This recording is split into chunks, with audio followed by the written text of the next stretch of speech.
It's been another week of spectacular successes by the IDF and American military, but the strategic endgame is still elusive. Meanwhile, the war against Hezbollah in Lebanon is also continuing to heat up. The economy continues to limp along while the forecasts for elections are literally all over the place. All that and much more is just ahead on this week's edition of VFI News from Israel.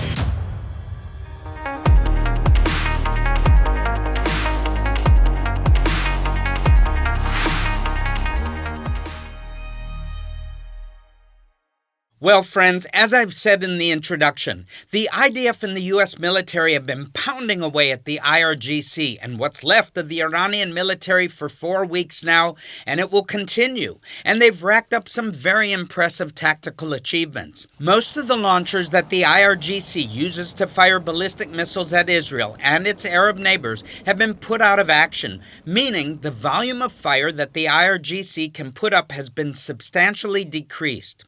Along with the launchers, the number of ballistic missiles Iran has left is also a fraction of what it was when the war started. And because the B-52s have been unleashed to demolish the manufacturing infrastructure, it is unlikely that they will be able to replace their stocks of ballistic missiles anytime soon. That's good news, but it's not the end of the story. Last June, Iran fired over 500 missiles at Israel, and the IDF estimates that it destroyed several hundred more on the ground before they could be fired. The IDF also destroyed a large percentage of the launchers, but in just 8 months, the IRGC managed to restore much of this capability. Part of the reason is that the launchers are relatively cheap and easy to replace. It's just a heavy truck with a hydraulic lift on the back so the missiles can be elevated and prepared to fire. That means this capacity can be built back up fairly quickly, even if the industrial capacity to build more missiles might take a little longer, depending on how much help the IRGC gets from Russia, China, and North Korea. It also depends on whether or not the regime itself survives long enough to rebuild its stocks of missiles and launchers, but that's impossible to predict at this point. Now, speaking of missiles, last week the IRGC surprised everyone by attempting to fire 2 long-range missiles at the joint US-UK base on the island of Diego Garcia in the Indian Ocean. One of the missiles crashed into the sea and the other one was intercepted. It is very difficult to even guess what the IRGC hoped to accomplish by making this attempt, other than maybe they thought this would be seen as a demonstration of their capabilities that would intimidate America and the West. It certainly did have an impact, but perhaps the exact opposite of what the IRGC was going for. The Americans are not the least bit intimidated, while the European countries, and I'm deliberately not calling them powers here because they don't seem to have much power these days, were deeply distressed to see what they are within range of Iran's missiles. This is likely to push them to increase their diplomatic and perhaps economic support for the American efforts in this war, although at this point it's becoming painfully obvious that they don't have either the capacity or the political will to get militarily involved. However, there was also some good news for Iran.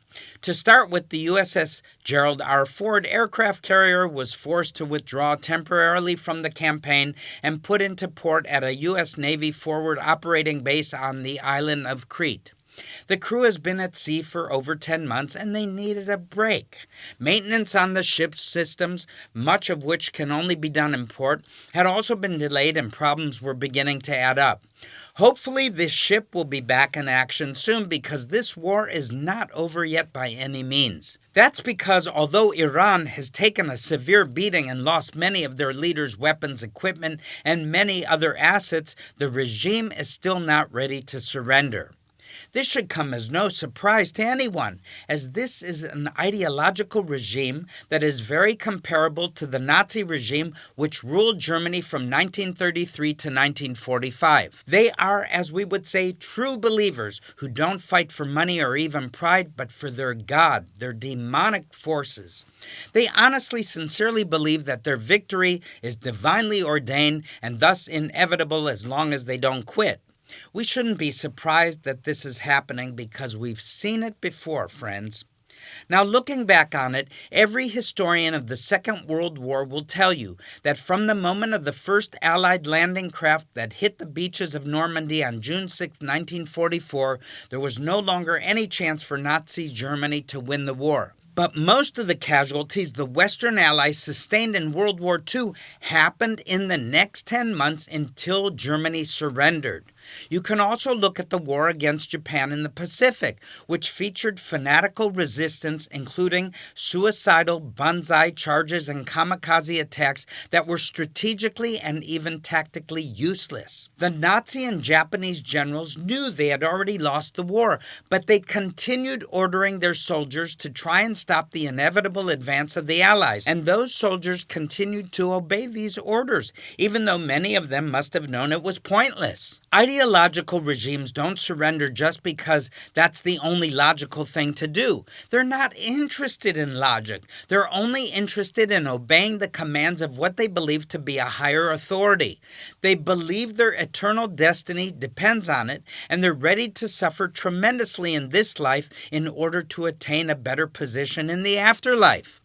Now, Westerners, who are mostly agnostic and post-Christian, have a difficult time understanding this mentality, and that has led to many mistakes and miscalculations.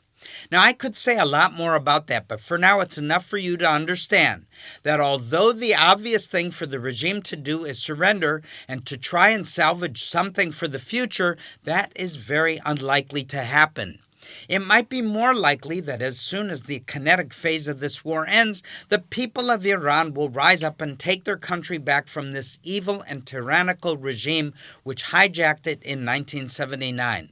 But that is by no means a certainty, although there are reports emerging this week that the Mossad believed it was more likely than not. They told Prime Minister Netanyahu as much, and as he is now frustrated that this has not happened as quickly or easily as he thought it would. There's a very important lesson here for all of us, but I'll say no more about that at this time.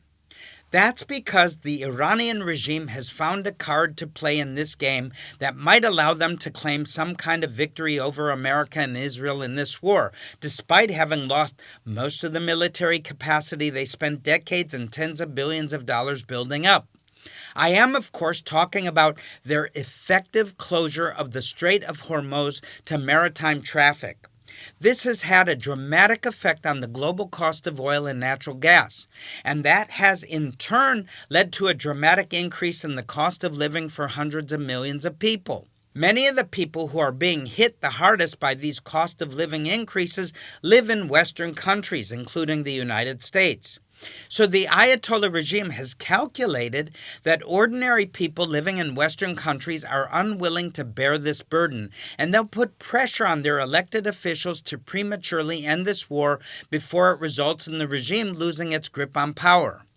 They care nothing for the suffering of their own people because, as I said before, they're an ideological, religious regime that is motivated by a desire to obey the will of their God. If you haven't done so already, ask whatever AI system you're using to explain to you what Twelver Shiite Islam is and the significance of the hidden imam in their eschatological vision. While you're going over that material, keep in mind that New York Mayor Zohran Mamdani is a Twelver Shiite, and according to his own words, he takes his faith very seriously. Now moving on, the economic strain that the closure of the Strait of Hormuz has put on the world economy is one of the things that President Trump has to manage as he tries to keep this campaign on track. More than once in the past 4 weeks, he has mentioned the possibility that the war might end soon, and this has sent oil prices down and stock markets up. However, it is far from clear how many times he can pull this off.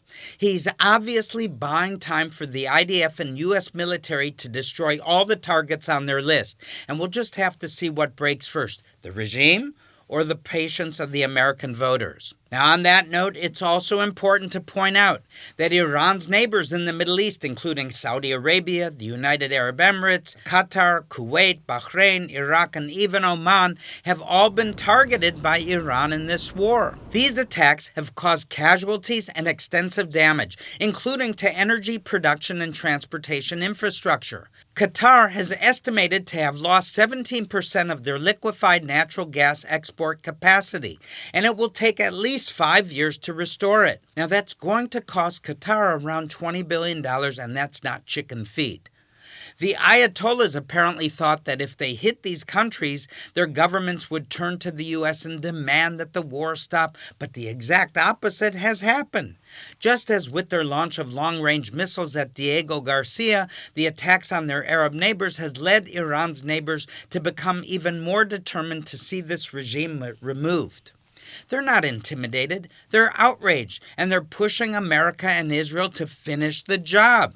What would be nice if they helped as well. However, once again, Iran has managed to keep up their missile fire at Israel, and their terrorist proxy in Lebanon, known as Hezbollah, has also been sending a steady drizzle of rockets into northern communities for the past couple of weeks. This time, no one is evacuating from these northern communities, and no one is evacuating from Tel Aviv, Haifa, or Jerusalem. Israelis are staying put, but it's not easy, my friends. This past week, there were several fatalities and hundreds of people wounded from Iranian and Hezbollah missile strikes. My own family is a target. Everywhere is a target in Israel. 2 Iranian ballistic missiles landed in the Negev communities of Arad and Dimona, where we have many friends, resulting in casualties and heavy damage. Of course, casualties are as light as they are because most Israelis have a protected space they can run to when there's ordnance coming in. But many people don't have any protected space, or their daily routine makes it necessary for them to be in open areas where there might not be a shelter close enough that they can get to when the sirens wail. That's why here at Vision for Israel, we're continuing our project to place safety shelters in communities all over the country. So please watch this short video about this project and go to our website, visionforisrael.com.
Vision for Israel has been installing bomb safety shelters since actually around the fall of 2021. During that year, there was a barrage of rockets that came into southern Israel, particularly by the terrorist group known as Hamas, and Israel had to find a way further in order to protect its citizens, its residents across the southern part of Israel. And so we sprung into action. We felt like this was a project that we had a personal invitation to fulfill. And it's important because when these projectiles, these missiles, these rockets, whatever that is that's thrown at Israel by its enemies, there is not only the potential for somebody being killed instantly, but also there's tremendous collateral damage and people that get wounded even from shrapnel.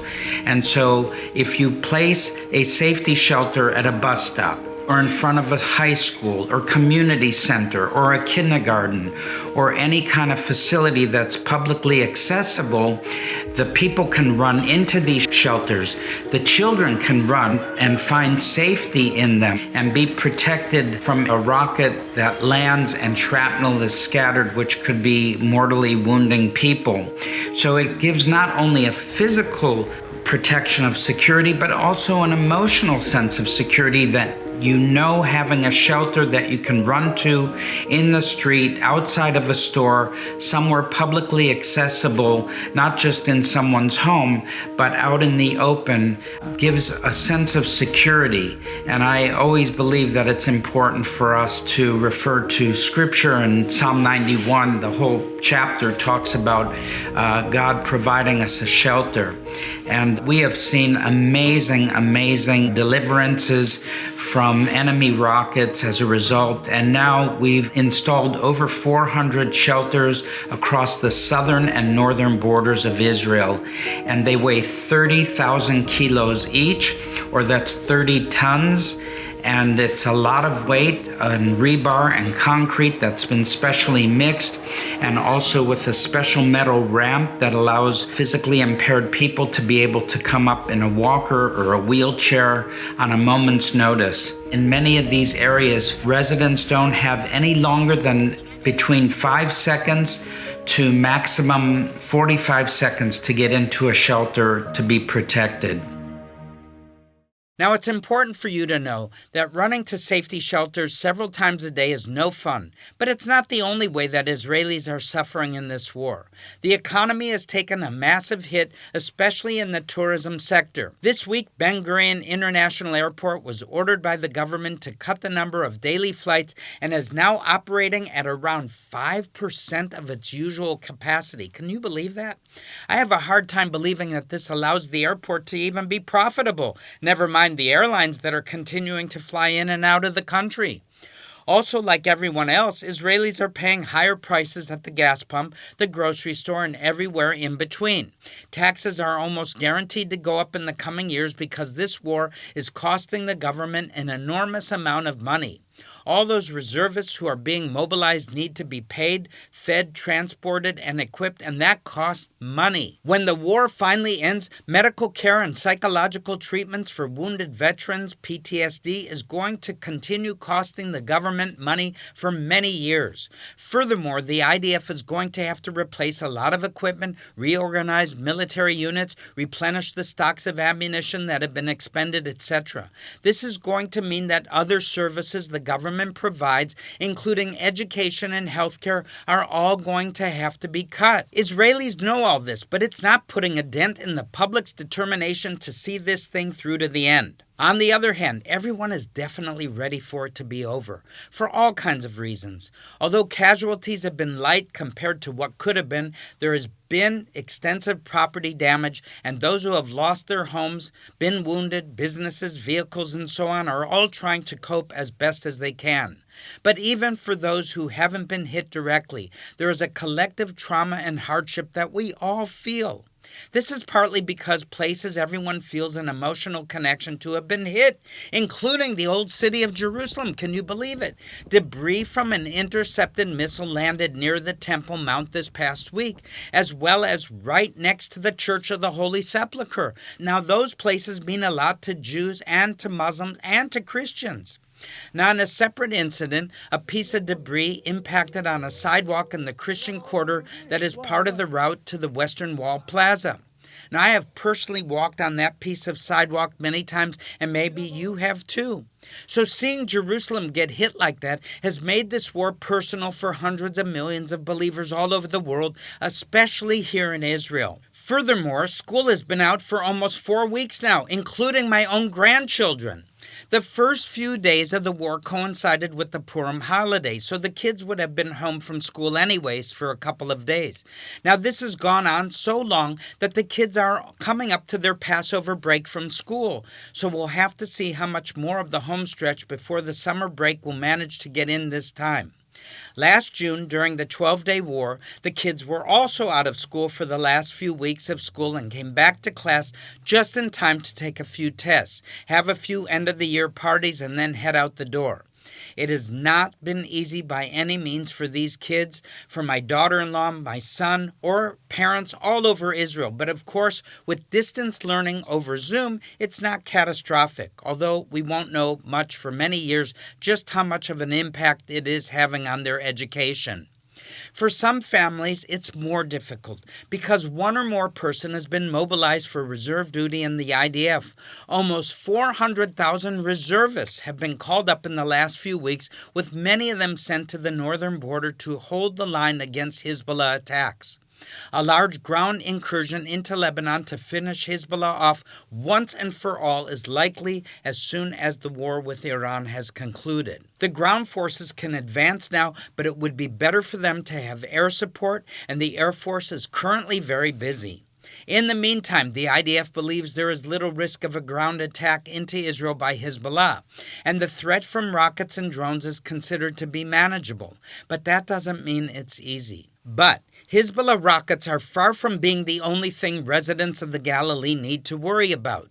The economy of this region is heavily dependent on tourism, especially Christian tourism, and that is almost non-existent at the moment for obvious reasons. The IDF is speaking about establishing a buffer zone in southern Lebanon, while some politicians are going a step further and saying that the Litani River can and should be Israel's new border with Lebanon. That may or may not be a good idea, but I can tell you right now the Americans won't let it happen even under President Trump. In any case, the Israeli people are brave and resilient, but they need our help, and they're going to need it for a long time to come. Here at Vision for Israel, we're doing everything we can to bless the people of Israel during this very difficult time. But we'd like to do even more. So please watch this short video about how you can help partner with VFI and help the people of Israel. And don't forget to go to our website, visionforisrael.com.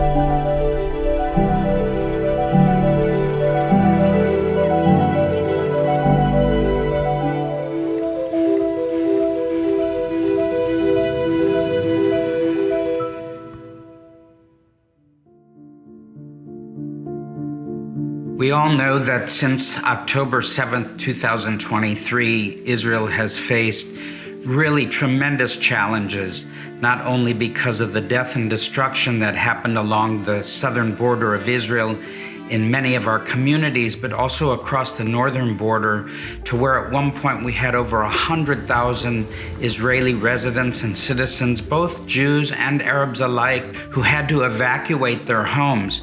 So it's been a very multi-layered challenge in order to meet the needs of the people of Israel.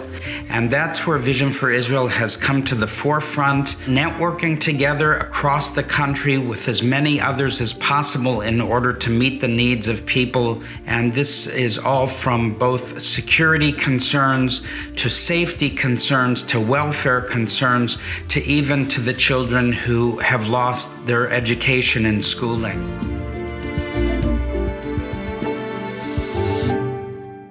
Now, I can't continue this report without mentioning that around 1,000 Lebanese people have lost their lives and almost 1 million more have been displaced in Lebanon because of this war, which Hezbollah started and Israel is in the process of finishing.